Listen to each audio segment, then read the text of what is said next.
I'm here with Prince Harry. Prince Harry. Harry. I actually said you can call me whatever you want. Okay. The decision has been a surprise. For years, California had represented freedom, reinvention, and escape from the palace machine. But behind the gates of Harry and Meghan's carefully built life, support was quietly disappearing. Then, one private conversation changed everything, and suggested their American dream was no longer safe. The collapse did not arrive with a headline. There was no single public humiliation, no dramatic announcement, no obvious moment when everything broke. It began quietly. Calls that once received immediate answers were left unanswered. Meetings were pushed back without explanation. Invitations that had once arrived automatically became less frequent. People who had proudly stood beside Harry and Meghan now seemed careful, distant, almost nervous about being seen too close. For Meghan, California had never been just another place to live. It was supposed to be proof that they could build something beyond the monarchy. Here they could control their message, choose their partners, shape their own future, and finally step outside the suffocating rules of palace life. There would be no courtiers deciding which doors opened, no hierarchy telling them where to stand, no permission required from Britain. But the promise of independence came with a hidden danger. Once royal protection was gone, so was the certainty that powerful people would remain loyal. Entertainment contacts became cautious. Wealthy supporters avoided making public commitments. Charitable partners began asking harder questions. Even inside their own team, advisors quietly wondered whether the Sussex name still carried the same force it once had. Meghan saw the problem as strategic. A damaged position could be repaired. A fading brand could be rebuilt. She believed the answer was stronger planning, sharper messaging, and one bold move before the doubts became permanent. Harry felt something darker. To him, the silence carried the weight of another rejection. He had left Britain believing distance would bring peace. Instead, he began to wonder whether he had abandoned one world without ever finding a place in another.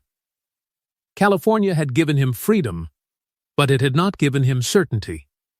And now, conversations inside the household were changing. Future projects gave way to discussions about security, reputation, money, loyalty, and survival. The question was no longer how far they could rise. It was whether California was still protecting them or quietly trapping them. Then a proposal reached their inner circle. Leave before the decline became impossible to hide. Rebuild in a city where media, wealth, politics, philanthropy, and global influence met in one place. The destination was kept from most staff. Only a handful of advisors saw the property research, financial projections, security assessments, and private schedules. But secrecy had already failed. Someone outside the circle knew a relocation plan existed. And that raised a frightening possibility. Had support simply collapsed on its own, or had someone carefully pushed Harry and Meghan toward the exit? As California's silence grew louder, Harry and Meghan began examining who had disappeared from their side and why one unexpected city was suddenly being discussed behind locked doors. The most dangerous betrayals did not arrive through public statements. They came through empty chairs, delayed contracts, and familiar names that suddenly stopped answering. Harry and Meghan had survived royal rejection before, but this time the people retreating were the very allies who had promised them a future. At first, each loss seemed explainable. One meeting was postponed because of scheduling. One agreement stalled over legal details. One invitation disappeared because priorities had changed. Nothing looked fatal on its own. But as the weeks passed, isolated disappointments began forming a pattern. The network that had once surrounded Harry and Meghan with excitement was thinning, one careful withdrawal at a time. Some of their earliest American supporters had been fascinated by the royal connection. It carried history, global attention, and a sense of importance few public figures could match. Yet that same connection now looked complicated. Every new opportunity seemed capable of reopening an old dispute. Every public appearance risked becoming another chapter in the conflict with Britain. What had once appeared prestigious was increasingly viewed as unpredictable, emotional, and difficult to turn into lasting stability. Meghan responded by tightening control. She requested private conversations, revised proposals, and pushed for a more disciplined direction. The message was clear. They were not fading, retreating, or losing control. They were evolving. But hesitation had already spread beyond producers and entertainment executives. Donors became cautious. Social contacts grew selective. People who once celebrated their arrival began acting as though proximity to the couple carried more danger than reward. Inside their advisory circle, blame turned into conflict. Some argued that Harry and Meghan had revealed too much too often. Others insisted the palace had quietly damaged their standing. A third group believed the deeper problem was impossible to escape. Their identity remained tied to the royal struggle, no matter how fiercely they tried to build something separate. For Harry, that possibility became difficult to ignore. He began wondering whether palace courtiers, former associates, or establishment figures had privately warned influential people to keep their distance. There was no proof he could hold, only a growing sense that invisible conversations were shaping visible decisions. Meghan resisted that explanation. Blaming Britain alone, she argued, would leave them powerless. California rewarded momentum and punished uncertainty. If they allowed others to define the moment, every delayed project and cancelled partnership would be presented as evidence of collapse. Then, their advisors delivered a confidential assessment. Remaining in California, it warned, could turn ordinary setbacks into a public story of failure. One city appeared again and again as the alternative. New York. It offered media power, political access, philanthropy, fashion, finance, and international influence without forcing them back into Britain's control. Meghan saw reinvention. Harry saw another escape. But New York was not merely being discussed as a fresh address.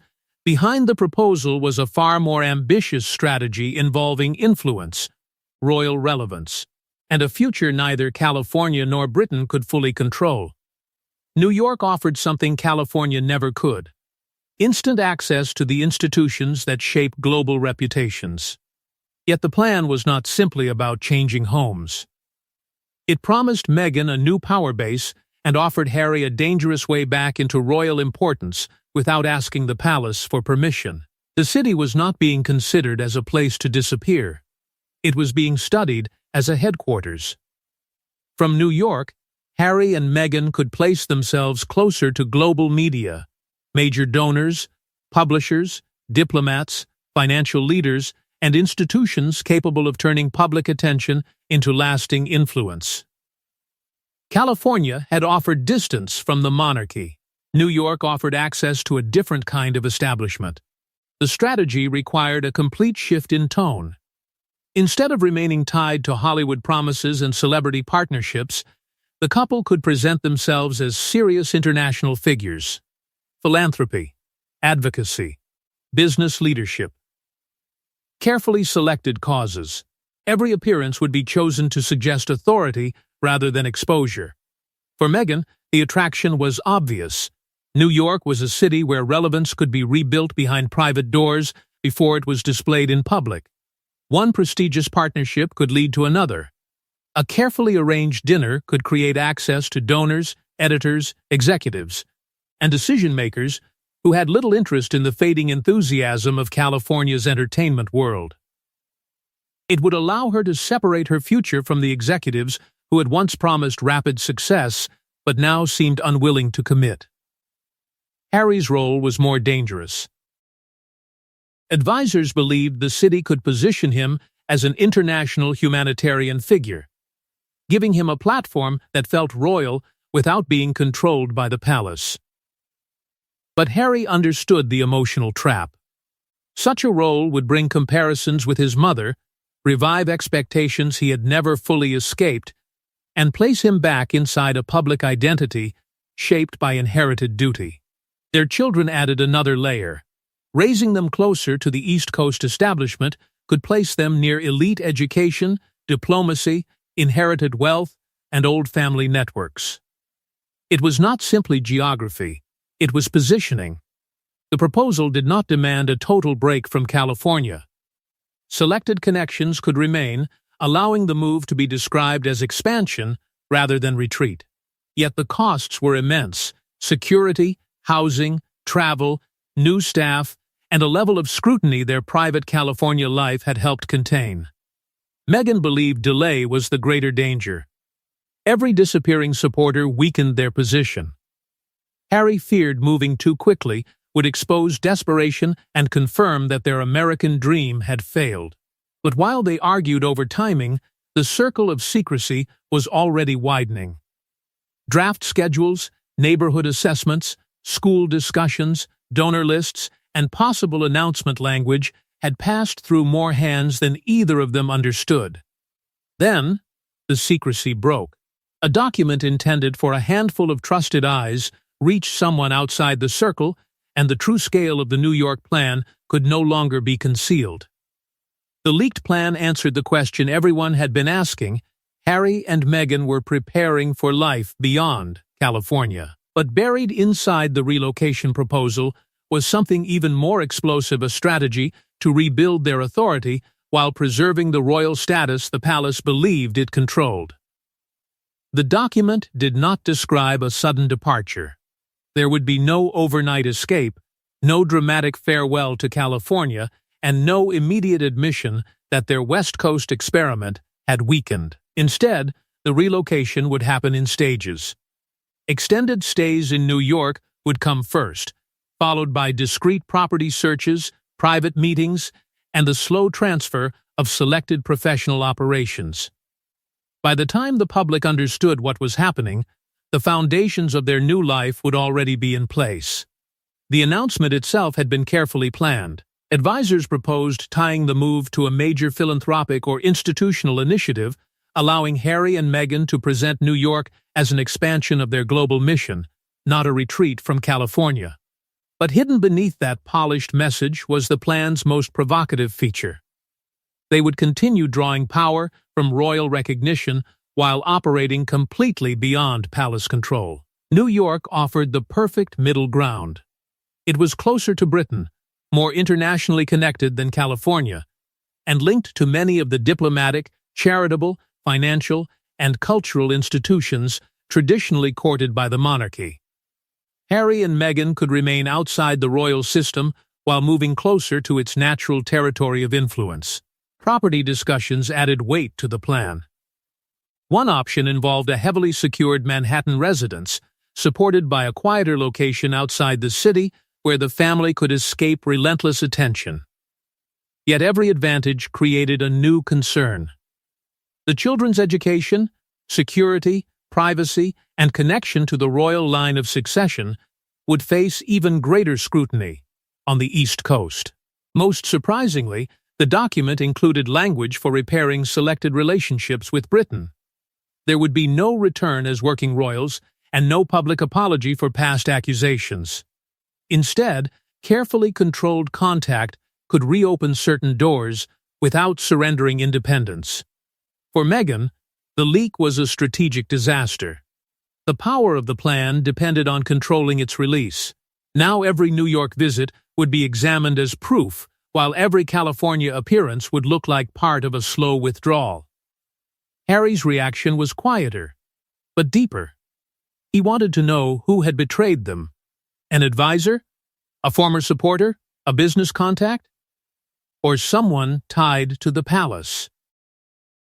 Outside their circle, the battle over meaning had already begun. Critics called it another reinvention. Supporters called it evolution. Royal insiders saw something more threatening: the possible creation of an independent Sussex power base. Then came the most disturbing discovery. The palace may have known about the proposal before Harry realized it had escaped their inner circle. The relocation secret was now exposed, but the greater danger lay across the Atlantic, where palace officials were studying what the move could mean for titles, access, inheritance, and the future balance of royal power. To the public, it looked like a wealthy couple changing cities. To the palace, it looked like something far more dangerous, an independent royal court taking shape in America. And this time, Harry and Meghan would be operating closer to Britain's allies, institutions, and sources of influence. Inside Britain, the leaked proposal was not examined as a property decision. Palace advisors viewed it through the colder language of authority, access, and control. California had kept Harry and Meghan far from the traditional centers of royal influence. The distance had made them disruptive, but containable. New York changed that calculation. From the East Coast, they could reach diplomatic circles, international charities, political networks, major donors, and cultural institutions with long histories of working beside the monarchy. They would no longer appear as former royals living inside California's celebrity world. They could begin to resemble something far more unsettling, an alternative royal household operating without royal permission. They could host powerful guests, support global causes, attend prestigious events, speak with the confidence of public figures carrying royal history behind them. Yet they would answer to no courtier, no official office, and no palace strategy. That blurred line created the deepest concern. Harry's title belonged to him personally, but the meaning attached to it remained institutional. Courtiers feared international audiences would not clearly understand where the prince ended and the private campaign began. Every meeting could look diplomatic. Every partnership could appear royal. Every statement could be interpreted as carrying the weight of the crown, even when the palace had approved nothing. The issue became more emotional when inheritance and succession entered the discussion. Harry had stepped away from official duty, but he had not vanished from the family's history. His children remained connected to the royal line. That bond ensured the Sussex story could not simply be cut away without reopening questions the monarchy preferred to keep behind closed doors. Quiet discussions began around possible limits: access to royal residences, invitations to ceremonial occasions, internal information, symbolic privileges once extended through family ties. If New York became a competing center of influence, some advisors argued, those doors could no longer remain casually open. For King Charles, the choice was brutal. A strong response could make him appear like a father punishing his son.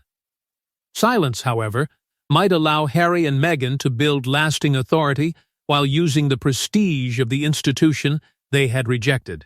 William saw the danger more sharply.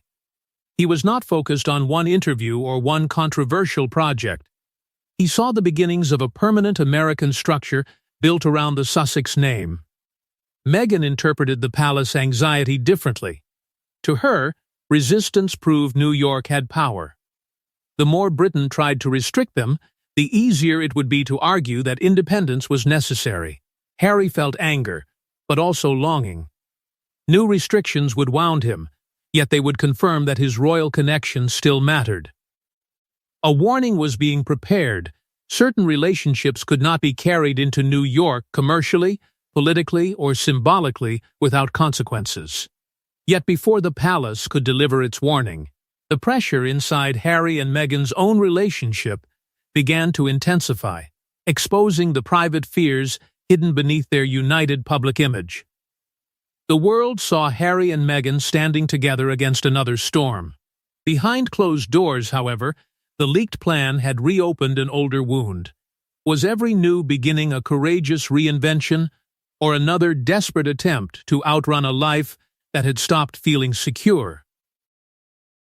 Their disagreement was not simply about New York. It was about what the move meant. Meghan saw hesitation as surrender.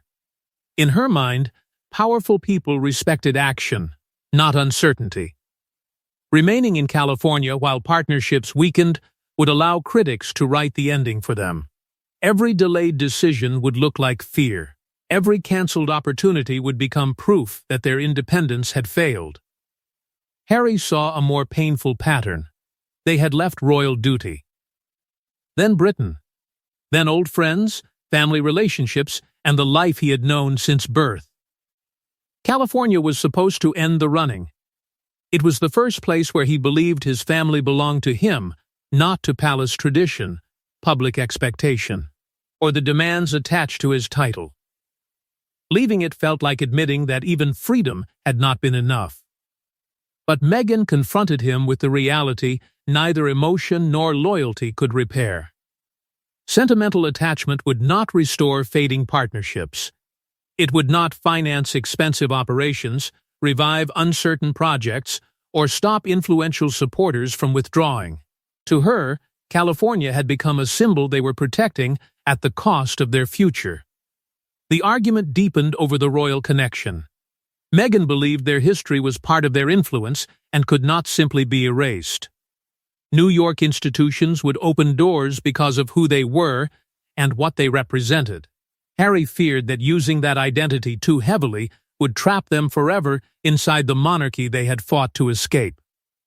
The leak made every conversation more suspicious. Staff members were questioned about documents. Advisors were asked who had seen schedules, financial plans, and property assessments. Ordinary meetings became quiet tests of loyalty. Someone close had allowed the secret to escape, and neither Harry nor Meghan knew whether the betrayal came from carelessness, ambition, or a hidden alliance. Then, Harry asked the question Meghan had been avoiding. Was New York being chosen for their family or for the survival of their public image? Her answer carried its own fear. Without a bold new direction, everything they had sacrificed could be judged as meaningless.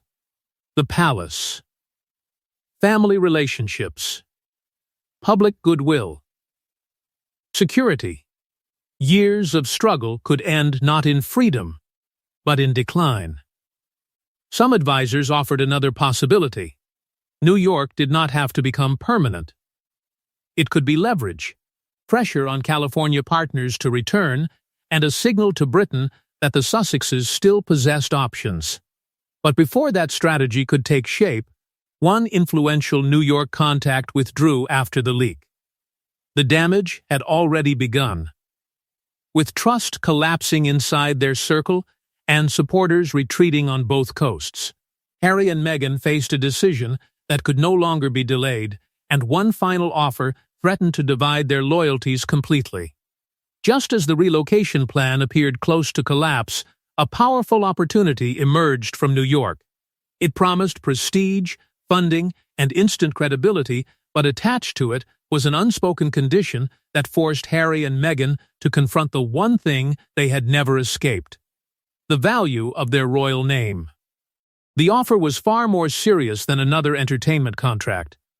It proposed a long-term public initiative supported by influential donors, carefully controlled appearances, international partnerships, and access to people whose decisions could reshape reputations.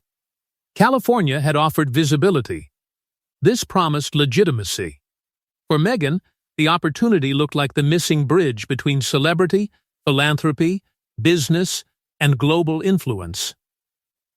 It could give their East Coast move a purpose larger than relocation. Instead of appearing to flee a weakening support network, they could arrive in New York as leaders of a major institution with money, prestige, and powerful allies already waiting. But the offer carried a condition no one stated directly.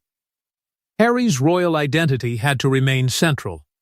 Meghan's years inside the monarchy, the conflict that followed, and the worldwide attention attached to their titles were not background details. They were the reason the doors had opened. Harry immediately understood the contradiction.